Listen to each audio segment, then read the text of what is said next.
Hello there, Paul, Anxiety Therapist. Thanks for listening to me today. Today's the fourth video in my series of videos explaining why is it specifically that people don't resolve their anxieties permanently.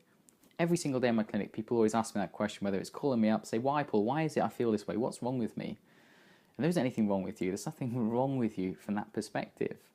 It's just a certain habit, certain routines, certain rituals that if you follow, you'll feel anxious. If you don't follow, you'll begin to feel stronger. You'll have more clarity. You begin to feel that sense of emotional well-being in yourself. Now, the fourth one is something that most people are well aware of, but it really is such a strong principle affecting us every single day that if we don't consciously focus and develop a strategy to really permanently break it down over a few weeks, it's really easy. It's really easy for that guiding principle just to dictate everything we're willing or not willing to do in our life. And the fourth factor is your beliefs. Now, all I mean by that is anything that you experience in your nervous system, any feeling that you experience for over a few months, scientists have proved this, it becomes normal for you. Now, what does that mean, it becomes normal for you? It basically means it becomes your home. It becomes the normal way in which you feel on a day-to-day basis. Now, that doesn't mean you don't like it. That doesn't mean you don't want to feel that way. What it means is when you feel anxious, so the feelings are really uncomfortable, those anxious feelings, when you've experienced them every day, your fearful mindset, the anxious mindset, begins to become more comfortable with that idea than the idea of doing the things that you don't want to do. So it begins to shift that perception, where your perception really is on, the problem is these things and how they make me feel, not internally how I'm focusing on the world. So that belief system, what it really does is it limits our ability to do the things that are actually going to resolve our anxiety permanently. Because if we genuinely feel from our experience in our past that it's impossible, that I cannot do it, I've tried everything, we're not going to apply ourselves in a way that we're going to succeed. Imagine if you want to start a business, but you felt in your life that because your friends and family weren't successful or hadn't earned money through being self-employed or through running their own company, it proved to you really that it was impossible for you. What would happen is when you tried to do that, when you tried to run that business, you'd have so much self-sabotage that you couldn't commit to it and do it fully.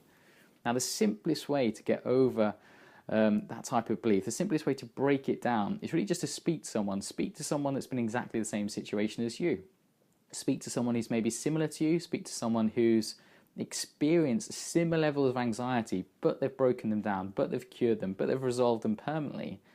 Because what you'll find is this will happen. When you speak to that person, when you begin to share what's going on in your life and they begin to share what happened in their life, you'll begin to see that really they're the same as you.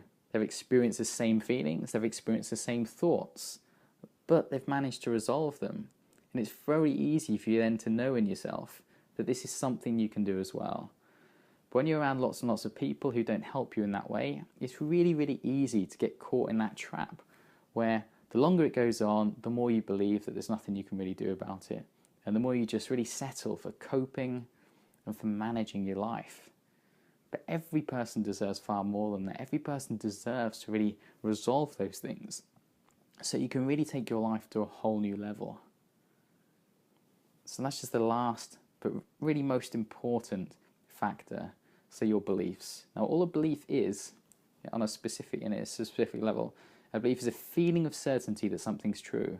So the difference between an idea and a belief is this. So an idea is just something that you're thinking in this very moment, but a belief is when that thought is based on experiences from the past. Maybe your past, maybe things you've learnt on TV, maybe things you learnt from other people, but it's based on events, based on specific things. So if you imagine a table, an idea is a table with no legs, a belief is a table, and every single time you have an idea, this happens, this is a reason why it's true, this is another reason, this is another reason, you have another experience to back it up. It becomes stronger and stronger. Eventually it feels completely solid. Eventually it feels so true to you that you automatically behave that way. Even if consciously you know it's not true, even if consciously you know, yeah, of course, Paul, I'm capable of doing these things. Of course, Paul, I've got the potential. Of course, Paul, yeah, I know that I can, and I know that it's a possibility, but the way you feel is impossible. In your nervous system, it gives you that feeling, that sense that it's just not something you can do.